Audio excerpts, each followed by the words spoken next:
Wherever you go, whatever you do, throw a little at it. Omax, Vest and Briefs. உச்சநீதிமன்றத்தின் தீர்ப்பு வந்திருக்கிறது. சிபிஐக்கு விசாரணைக்கு அவங்க உத்தரவிட்டு இருக்கிறார்கள்.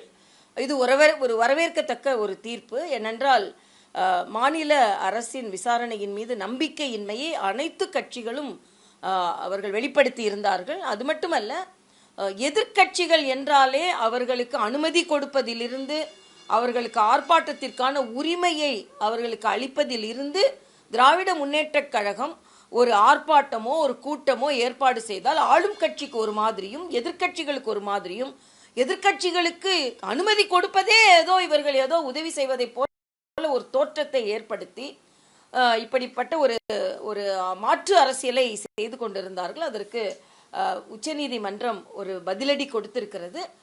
அது மட்டுமல்ல, அவர்கள் உரிமம் வழங்குவதிலிருந்து, இடம் கொடுப்பதிலிருந்து எல்லாவற்றிலும் பிரச்சனை பொழுது எதனால் இந்த 41 உயிர்கள் இன்னுயிர்கள் பலிவாங்கப்பட்டது என்று எல்லோருமே மன வருத்தப்பட்டு கொண்டிருக்கும் பொழுது அவர்களுக்கு நியாயம் கிடைக்கின்ற வகையில் இப்படிப்பட்ட ஒரு தீர்ப்பு வழங்கப்பட்டிருக்கிறது. இது நியாயமாக நடப்பதற்கு தமிழக அரசு உதவி செய்ய வேண்டும். இதுல என்னன்னா, இதுல வழக்கறிஞர், திராவிட முன்னேற்ற கழகத்தின் பாராளுமன்ற உறுப்பினர் வழக்கறிஞர் சகோதரர் ஸ்டீஃபன் அவர்கள் என்ன சொல்றாங்கன்னா,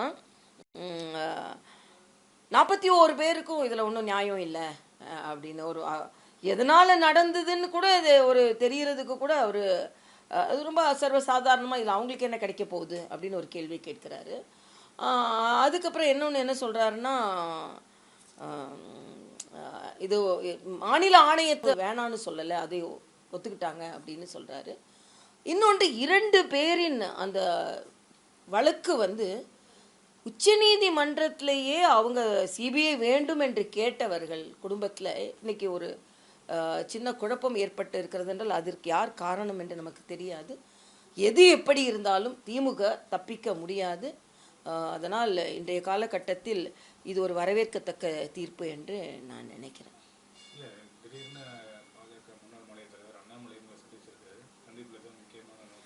நான் பாஜகவில் நாங்கள் 2 பேருமே நிர்வாகிகள். நான் ஒரு அக்கா, ஒரு தம்பி, ஒரு அக்காவும் தம்பியும் பாஜக அக்கா தம்பியும் சந்திக்கிறதுல இது இயல்பானது தான். இது ஒன்றும் இதில் பெரிய செய்தியோ எதுமோ இல்லை. இது ஒரு அன்பான சந்திப்பு. இது ஒரு அன்பின் அடையாளமான வம்பின் அடையாளம் இல்லை, அன்பின் அடையாளமான சந்திப்பு. அரசியல்னாலே 2 பேர் சந்திக்கிறதுனால ஏதோ பிரச்சனை இல்லை, ஒரு மகிழ்ச்சியான சந்திப்பு. 2 பேரும் எப்பவுமே இணைந்து பணியாற்றுவோம். அந்த வகையில்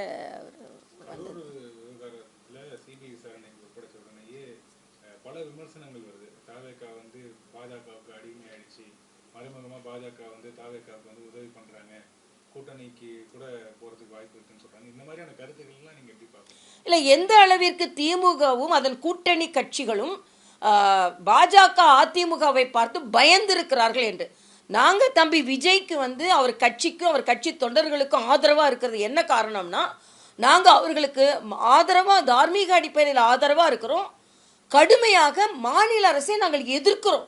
ஏன்னா அவருக்கு நடந்தது எல்லா கட்சிக்கும் தான் நடந்து கொண்டிருக்கு. உதாரணத்திற்கு அண்ணா யூனிவர்சிட்டியில ஒரு பெண் பாதிக்கப்படுகிறாள்.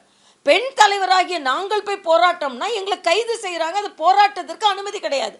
ஒரு 3வது மொழி வேண்டுன்னு கையெழுத்து வாங்க எம்ஜிஆர் நகர் மார்க்கெட்டுக்கு போனா ஏதோ தீவிரவாதியை பிடிக்கிற மாதிரி எல்லாரும் என்னை சுற்றி நின்று கொண்டு கையெழுத்து கூட வாங்க விடலை. எல்லாவற்றிற்கும் மேலாக துப்புரவு தொழிலாளர்களுக்கு ஆதரவாக போடனா வீட்டில் ஹவுஸ் அரெஸ்ட் பண்ண வந்தாங்க.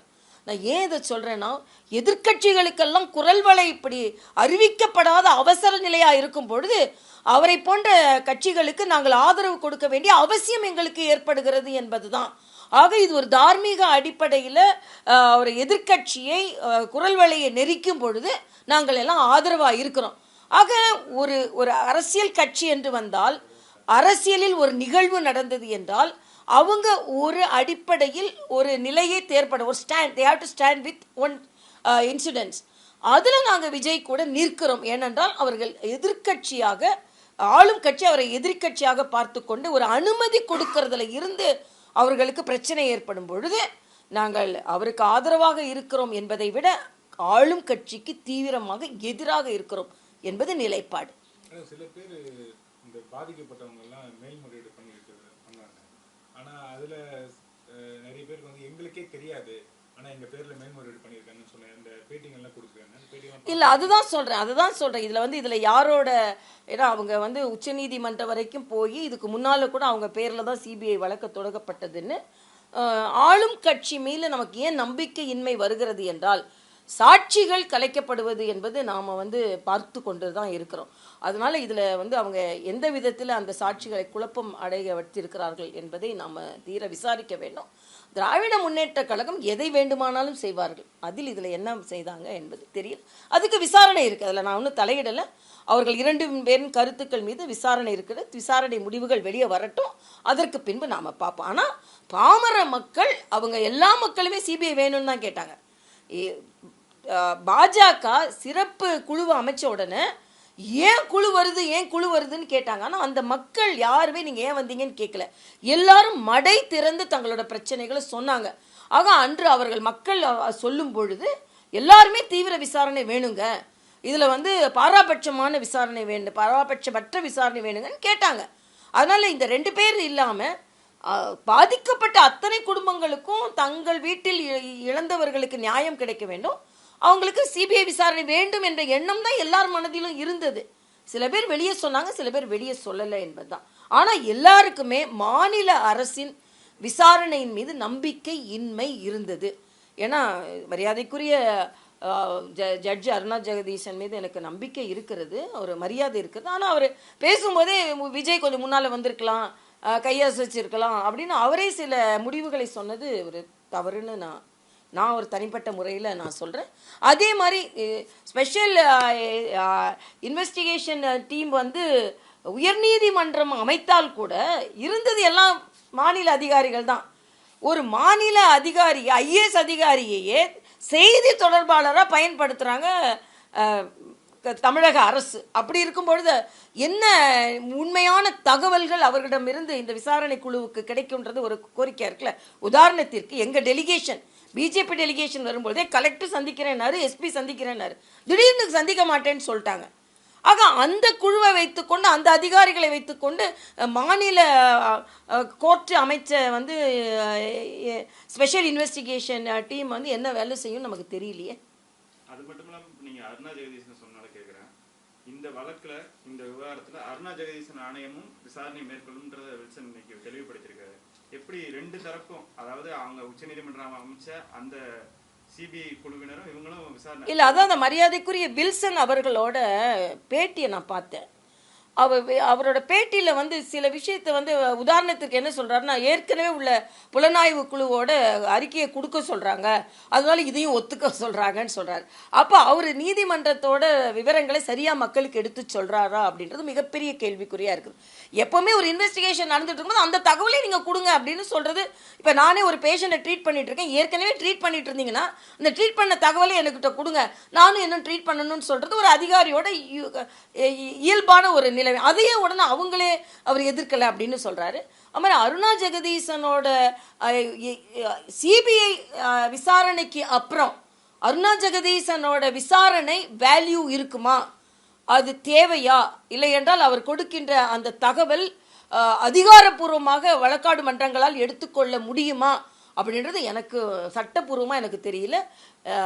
இதை மரியாதைக்குரிய வில்சன் அவர்களே கிளாரிஃபை பண்ணிட்டா நல்லதுன்னு நான் நினைக்கிறேன். நான் மக்களை குழப்பக்கூடாது.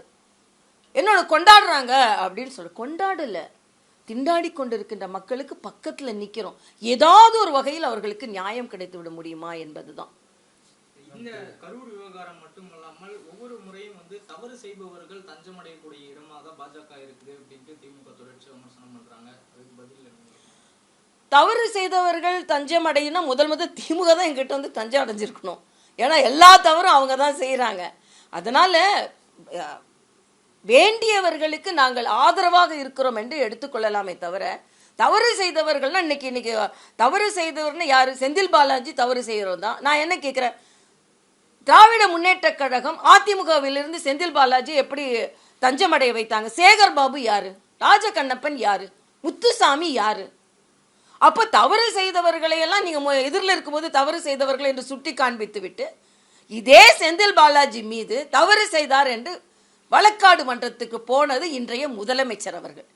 அப்போ எதிர்க்கட்சியில் இருக்கும்போது அவர் தவறு செஞ்சாரு, எதிர்க்கட்சிக்கு உங்க கட்சிக்கு வந்ததற்கு பின்பு தவறு செய்யார். தவறு செய்தவர்களின் தஞ்சமடையும் இடம் திமுகவா தான் இருக்குது என்பது எனது கருத்து.